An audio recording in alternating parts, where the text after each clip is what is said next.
ফের নারী পাচার চক্রের বিরুদ্ধে বড় সাফল্য পেল ভাটপাড়া থানার পুলিশ। নিখোঁজ ৩ নাবালিকাকে বিহারের বিভিন্ন এলাকা থেকে উদ্ধার করে পশ্চিমবঙ্গে ফিরিয়ে আনা হয়েছে বলে জানা যাচ্ছে। তদন্তকারীদের প্রাথমিক অনুমান, পাচার চক্রের ফাঁদে ফেলেই তাদের ভিন রাজ্যে নিয়ে যাওয়া হয়েছিল। পুলিশ সূত্রে জানা গিয়েছে, উদ্ধার হওয়া ৩ নাবালিকার শারীরিক পরীক্ষা এবং কাউন্সেলিংয়ের ব্যবস্থা করা হয়েছে। কিভাবে তাদের বিহারে নিয়ে যাওয়া হয়েছিল এবং এই ঘটনার নেপথ্যে কারা রয়েছে তা খতিয়ে দেখছে তদন্তকারী দল। প্রয়োজনে উদ্ধার হওয়া নাবালিকাদেরও জিজ্ঞাসাবাদ করা হবে বলে পুলিশ সূত্রে খবর। উদ্ধার হওয়া এক নাবালিকার দিদি অভিযোগ করে বলেন, মেয়েটা মিথ্যে কথা বলে আমার বোনদের নিয়ে গেছিল, বলেছিল ঘুরতে যাচ্ছি বলে আর বিহারে নিয়ে চলে গেছিল, হয়তো পাচার টাচার করে দেবে বা কিছু। বিহারে হাজিপুর বলে একটা জায়গায়, ওখান থেকে জিআরপি ধরেছে। যেদিন যায় সেদিন সারাদিন মেয়েটা আমাদের পাড়ায় ঘুরেছে। আমি আমার বোনকে নিয়ে ডাক্তারখানায় যাচ্ছিলাম, তখন আমার বোনকে ডেকে কথা বলেছি, কিন্তু আমি তখনও বুঝতে পারিনি যে এরকম ওদেরকে এরকমভাবে নিয়ে যাবে বা কিছু। আমি যদি বুঝতে পারতাম তাহলে করতাম না। আমাদের পাড়ার সবাই দেখেছে যে মেয়েটা আমাদের পাড়ায় ঘুরছিল, আমাদের ঘরের সামনে দিয়ে আমার বোনদের ডেকে নিয়ে গেছে। ঘুরতে নিয়ে যাওয়ার নাম করে কোথায় নিয়ে গেছিল, কি করতে নিয়ে গেছিল?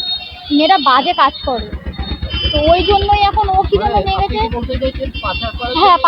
পাচার করার জন্য। এরকম আর একটা মেয়েকেও করেছে এরকম। সেই মেয়েটা আর আসেনি। উত্তর 24 পরগনা ও তার আশপাশের এলাকার মানুষের সেবায় ক্যাথ ল্যাবের মতো অত্যাধুনিক সুবিধা নিয়ে পরিষেবায় ব্রতী সারদা মাল্টি স্পেশালিটি হাসপাতাল।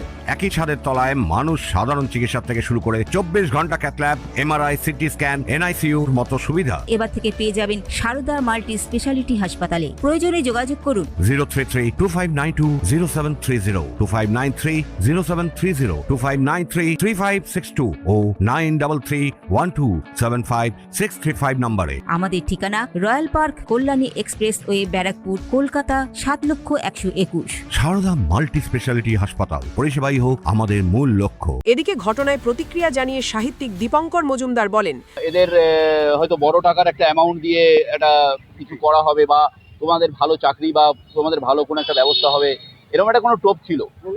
প্রলোভন, এক কথায় প্রলোভনের ফলটাই এটা হয়েছে। এবং এরা এখন কান্নাকাটি করছে এবং সবাই দেখছি পূর্ণিমারই দোষ দিচ্ছে। পূর্ণিমা ওদের ভুল বুঝিয়ে নিয়ে গেছে। আমি চাইছি যে এরা আবার সুস্থ স্বাভাবিক জীবনে ফিরে আসুক, আর আগামী দিনে আমাদের এই অঞ্চলে যেন এই জিনিসগুলো পুনরাবৃত্তি না হয়, তার জন্য থানা রয়েছেন, আমাদের ভীষণভাবে কোঅপারেট করছেন। আমিও থানার সঙ্গে এই ব্যাপারে আমি সাপোর্ট করবো। আমি যে কোনো ক্ষেত্রে থানা আমাকে ডাকলে আমি অবশ্যই আসবো। ঘটনার সমস্ত দিক খতিয়ে দেখে নারী পাচার চক্রের সঙ্গে জড়িতদের চিহ্নিত করার চেষ্টা চালাচ্ছে ভাটপাড়া থানার পুলিশ। অরিন্দম রায়চৌধুরীর রিপোর্ট, নিউজ বেঙ্গল টুডে। মেঘবেলা লাইভে আপনার পছন্দের টিভি চ্যানেলস সম্পূর্ণ বিনামূল্যে, শুধুমাত্র মেঘবেলা ব্রডব্যান্ডের কানেকশনের সঙ্গে। মেঘবেলা ব্রডব্যান্ড, বাংলার ঘরে ঘরে।